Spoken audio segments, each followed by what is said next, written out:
नमस्कार, मैं नेहा पाल और आप देख रहे हैं डियर इंडिया टीवी। महाराष्ट्र में कांग्रेस के प्रदेश अध्यक्ष नाना पटोले ने इंडिया गठबंधन की स्थिति को पूरी तरह बदल दिया है।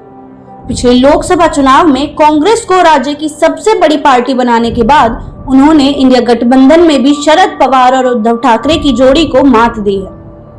अपनी दृढ़ता और रणनीति के चलते नाना पटोले ने पहले कांग्रेस हाईकमान को यह समझाया कि राज्य में कांग्रेस को उसका उचित स्थान मिलना चाहिए। इसके बाद कांग्रेस नेतृत्व ने उन्हें शरद पवार और उद्धव ठाकरे के साथ गठबंधन की बातचीत की पूरी जिम्मेदारी सौंप दी, जिसका परिणाम अब सबके सामने है। सूत्रों के अनुसार महाराष्ट्र विधानसभा चुनाव के लिए महाविकास अघाड़ी के अंदर सीटों के बंटवारे का फॉर्मूला तय हो चुका है। कई बैठकों के बाद गठबंधन के भीतर के मतभेदों को सुलझा लिया गया है।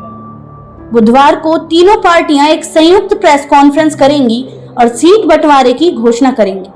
सूत्रों के मुताबिक कांग्रेस 105 सीटों पर चुनाव लड़ेगी, जबकि उद्धव ठाकरे की शिवसेना को 95 सीटें मिलेंगी। शरद पवार की एनसीपी को 80 से 85 सीटें मिलेंगी, जिससे कांग्रेस ने गठबंधन में बड़े भाई का दर्जा प्राप्त कर लिया है।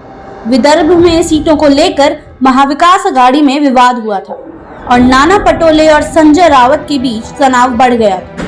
संजय रावत ने यह तक कह दिया था कि अगर नाना पटोले महाविकास अघाड़ी की बैठक में रहेंगे तो वे शामिल नहीं होंगे। इसके बाद कांग्रेस नेता दिल्ली चले गए और कांग्रेस आलाकमान ने बाला साहेब थोराट को बातचीत की जिम्मेदारी सौंपी। बाद में बाला साहेब थोराट, शरद पवार और उद्धव ठाकरे की बैठक के बाद सीटों का अंतिम बंटवारा तय हो गया। लोकसभा चुनाव में कांग्रेस को 48 में से केवल 17 सीटें मिली थी, लेकिन विधानसभा चुनाव में कांग्रेस ने अब 105 सीटें हासिल कर ली, जिससे गठबंधन के भीतर उसकी स्थिति मजबूत हो गई है।